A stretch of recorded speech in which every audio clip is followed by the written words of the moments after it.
Longer than that. I went upstairs to the smoking room and stopped before a table littered with periodicals. With idle interest, I turned over a printed list of members. Howard, I saw, had joined the club in 1896. Master and man, then, had been rubbing shoulders all their lives.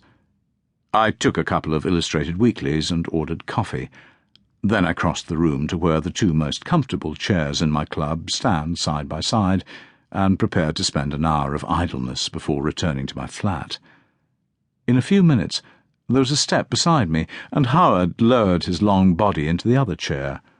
A boy, unasked, brought him coffee and brandy. Presently he spoke. He said quietly, "It really is a most extraordinary thing that you can't get a decent cup of coffee in this country. Even in a club like this they can't make coffee." I laid down my paper. If the old man wanted to talk to me, I had no great objection. All day I had been working with my eyes in my old-fashioned office, reading reports and writing dockets. It would be good to take off my spectacles for a little time and unfocus my eyes. I was very tired. I felt in my pocket for my spectacle case. I said, "A chap who deals in coffee once told me that ground coffee won't keep in our climate. It's the humidity or something."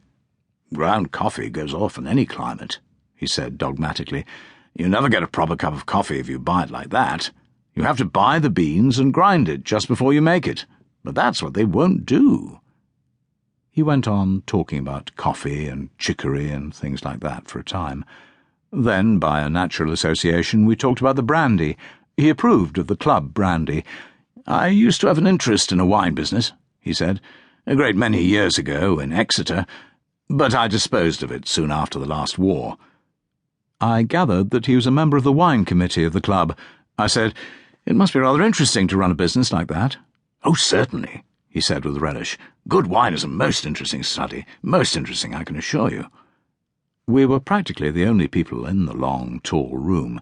We spoke quietly as we lay relaxed beside each other in our chairs, with long pauses between sentences. When you're tired, there is pleasure in a conversation taken in sips, like old brandy. I said, "I used to go to Exeter a good deal when I was a boy." The old man said, "I know Exeter very well indeed. I lived there for 40 years. My uncle had a house at Starcross." And I told him the name. He smiled.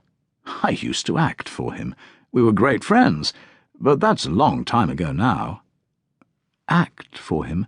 "My firm used to act for him. I was a partner in a firm of solicitors, Full, James and Howard." And then, reminiscent, he told me a good deal about my uncle and about the family, about his horses and about his tenants. The talk became more and more a monologue. A word or two from me slipped in now and then, kept him going. In his quiet voice, he built up for me a picture of the days that are now gone forever, the days that I remember as a boy.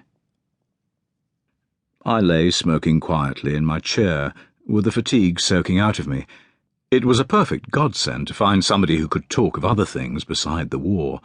The minds of most men revolve round this war or the last war, and there is a nervous urge in them which brings the conversation round to war again. But war seems to have passed by this lean old man. He turned for his interests to milder topics. Presently we were talking about fishing. He was an ardent fisherman, and I have fished a little. Most naval officers take a rod and a gun with them in the ship. I had fished on odd afternoons ashore in many parts of the world, usually with the wrong sort of fly and unsuccessfully, but he was an expert. He had fished from end to end of these islands and over a great part of the continent. In the old days, the life of a country solicitor was not an exacting one. When he spoke of fishing and of France, it put me in mind of an experience of my own. "I saw some chaps in France doing a damn funny sort of fly fishing," I said. "They had a great bamboo pole about 25 feet long, with a line tied on the end of it, no reel. They used wet flies, and trailed them about in rough water." He smiled. "That's right," he said. "That's how they do it. Where did you see them fishing like that?" "Near Gex," I said, "practically in Switzerland." He smiled reflectively. "I know that country very well." "Very well indeed," he said. "Saint Claude. Do you know Saint Claude?" I shook my head.